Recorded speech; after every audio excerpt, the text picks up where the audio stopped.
everyone, I'm Kristen. I hope you're all well. If you're not well, I hope this video sheds some light on your situation. So I'd like to talk about my experience with anxiety, depression and depersonalization.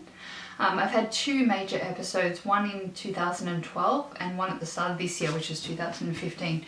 And it really helped me when I was going through this hell to have somebody say that they had been there, they had recovered. I watched a lot of YouTube videos as well when I was going through this. So I hope to help you now. And if you're suffering, I'm sorry. I hope that hearing what I've been through helps your situation a little bit. So in 2012, everything was going fine for me. I remember being in a good relationship. I was working on my music and I was quite happy.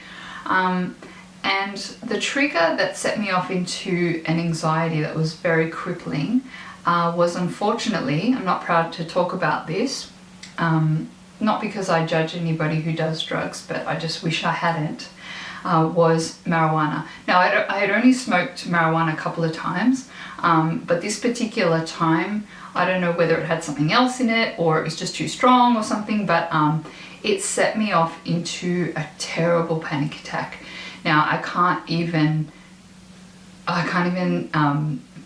explain what that feeling was like. I was very paranoid. I was really, really scared. My heart was racing. I thought I was going to die. I thought if this feeling lasts any longer, I'm going to jump off a cliff. It was just terrible, and I had never had anything like this before. So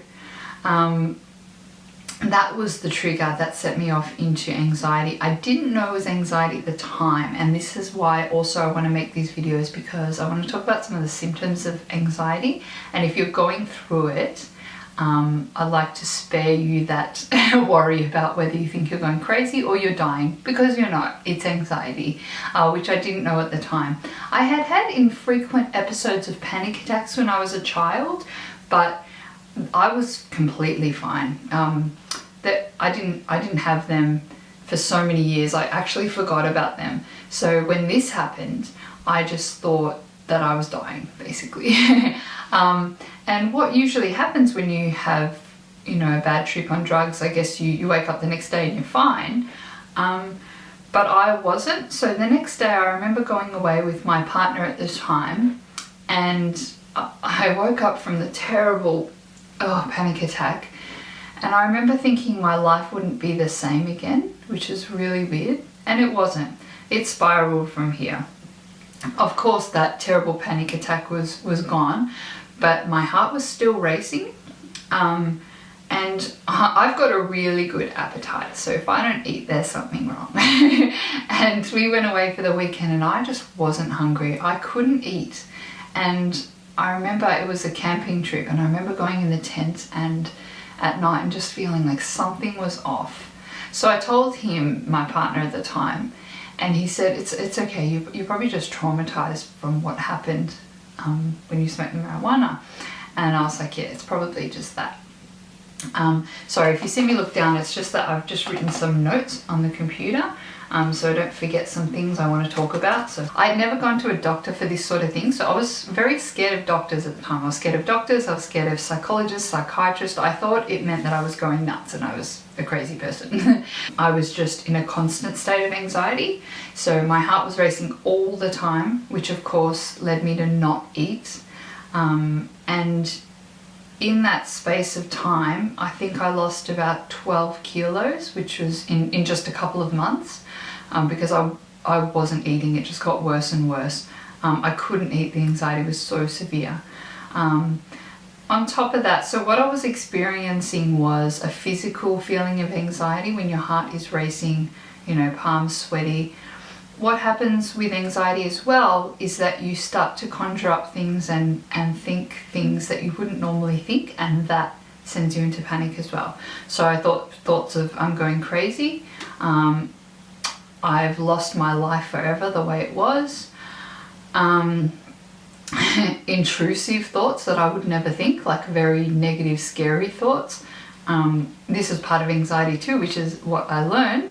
I was still teaching at the time, although I don't know how when I think of it now. I had to take Seropax, the anti-anxiety tablets, just to get through the teaching.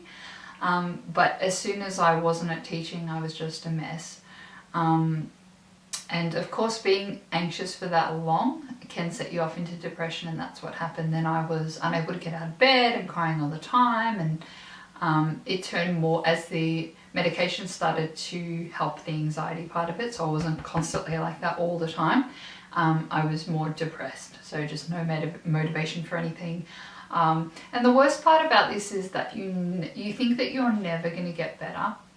You think that your life is ruined forever. I wasn't really able to do anything. I didn't go out with friends. My passion for music was not there. My passion for food wasn't there. Everything was gone. And I would just stay home and play on trivia on the iPad every night, because that would be the only thing that would give me, like, for that split second, instead of thinking about, like, your thoughts are going crazy all the time and you're thinking about how bad you feel. If you're not thinking about how bad you feel, you're thinking about something that you wouldn't normally think. And then that leads to, oh, I'm going to be like this forever. So that, just thinking about that question and the answer for a split second would just, because your brain can't think about two things at once. So I would think about the question and the answer, and that would just give me that tiny bit of relief. So that's what I do, just play on the iPad, the trivia. And basically, I'll talk about how I got through that in another video, but that's basically what happened to me. I was cured in this probably 5 months. So yeah, and in the next video I'm going to talk about what happened in 2015. I thought that this was a one-off thing, that this would never happen to me again. Unfortunately, I did have an episode again, but it was a lot shorter, so I hope this gives you hope. Remember, recovery does take time. When somebody told me that, I would just be frustrated, because I'd be like, I can't wait, I just want this to end. But you just have to wait, persist, and you will get through this. And I'm here for you to help you. Have a look at part 2. Thank you.